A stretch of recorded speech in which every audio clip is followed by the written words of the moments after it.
ദൈവത്തിൻ്റെ അതിപരിശുദ്ധമായ നാം വാഴ്ത്തപ്പെടുമാറാകട്ടെ. ഈ വചനം കേൾക്കുന്ന എല്ലാവരെയും ദൈവം സമൃദ്ധിയായി അനുഗ്രഹിക്കുമാറാകട്ടെ.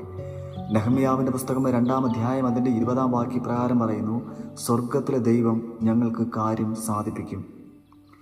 അതിതീഷ്ണതയുള്ള ഒരു ദൈവവചനമാണ് ഇത്.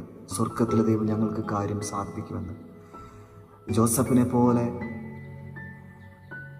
ആരെല്ലാം തള്ളിയാലും, സാഹചര്യങ്ങളെതിരായാലും, സാധ്യതകൾ അസ്തമിച്ചാലും, ദൈവത്തിൻ്റെ സമയമാകുമ്പോൾ ദൈവം നമുക്ക് വേണ്ടി വഴി തുറക്കും. ആരെല്ലാം നിന്നെ ഒഴിവാക്കി വിട്ടാലും, ആരെല്ലാം നിനക്ക് എതിരായി തിരിഞ്ഞാലും, എത്ര ഭീഷണികൾ നേരിട്ടാലും നീ ഭാരപ്പെടേണ്ട. നമ്മുടെ ദൈവം നമുക്ക് വേണ്ടി പ്രവർത്തിക്കും. നീ തുടങ്ങി വെച്ച കാര്യങ്ങൾ അത് പൂർത്തീകരിക്കുക തന്നെ ചെയ്യും. ദൈവം നിന്നെ സമൃദ്ധിയായി അനുഗ്രഹിക്കും.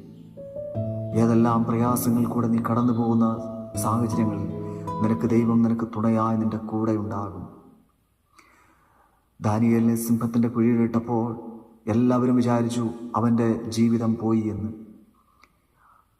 പക്ഷേ എന്നാൽ ദൈവം അവന് വേണ്ടി മുന്നമേ അവന് വേണ്ടി കരുതിയിരിക്കുന്നു. ആ സിംഹത്തിൻ്റെ വാ മൂടിക്കെട്ടിയവനായ ദൈവം തീക്കുണ്ടത്തിന് നടുവിൽ അവരെ 3 പേരെ ഇട്ടപ്പോൾ, ശദ്രക്ക്, മേശക്ക്, അബേദ്നെഗോവിനെ 3 പേരെയും തീക്കുണ്ടത്തിന് നടുവിലിട്ടപ്പോൾ എല്ലാവരും ചിന്തിച്ചു അവരുടെ ജീവിതം കഴിഞ്ഞുവെന്ന്. പക്ഷേ ജീവിതം തുടങ്ങിയതേ ഉള്ളൂ. അവിടെ ദൈവം അവർക്ക് വേണ്ടി പ്രവർത്തിച്ചു. ഈ വചനത്തെ കേൾക്കുന്ന എൻ്റെ പ്രിയ സഹോദരങ്ങളെ, ദൈവം നിങ്ങളെന്ത് ചിന്തിക്കുന്നോ, കുറച്ച് പ്രയാസങ്ങളും കുറച്ച് ദുഃഖങ്ങളൊക്കെ നിങ്ങളുടെ ജീവിതത്തിൽ ഉണ്ടായിട്ടുണ്ടെങ്കിലും നിങ്ങൾ ഭാരപ്പെടേണ്ട. വലിയ വൻ കാര്യങ്ങളെ ചെയ്യുവാനായിട്ട് അവൻ ഒരുങ്ങിയിരിക്കുന്നു. അവൻ നിങ്ങളെ സമൃദ്ധിയായി അനുഗ്രഹിക്കും. നിങ്ങൾ ഭാരപ്പെടേണ്ട.